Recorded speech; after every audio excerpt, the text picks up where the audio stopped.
Good morning, everyone. I am Fernando Safores, CEO of Focus Gaming News. This is the first day of SBC Summit here in Lisbon, and we are with Marco Pequeno.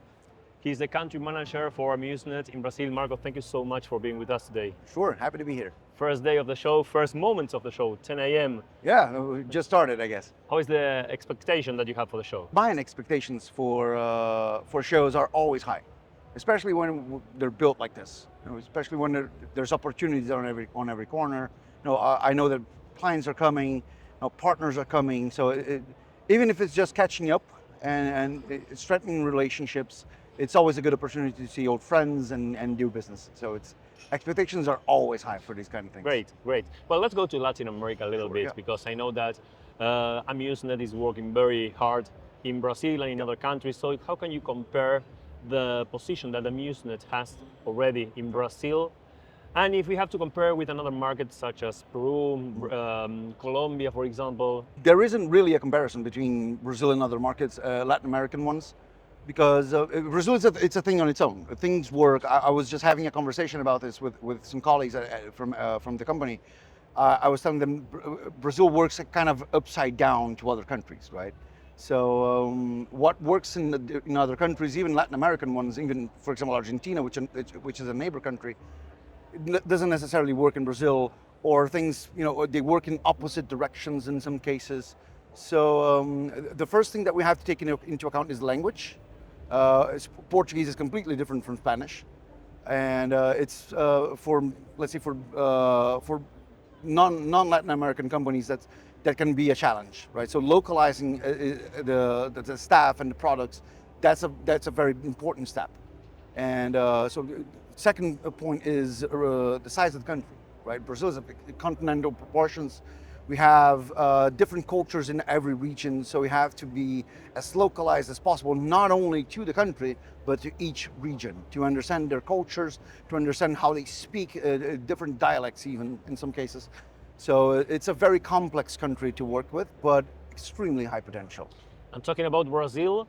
You mentioned that, of course, it's very different. It's like a country totally different to other countries in Latin America, not just because of the language, but because of the population, because of many different things. So now this year is close to finish, and everybody here is heading to 2025. So which is the strategy that you have for Amusnet in Brazil? Strategy has always been to prioritize localization, both on staff and product. Right, so the first step that we took is opening the office is nearly done.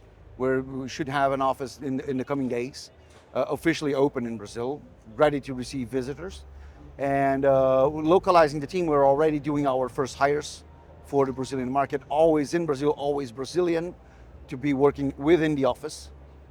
It's within the localized office, not on a remote day-to-day. Mm-hmm.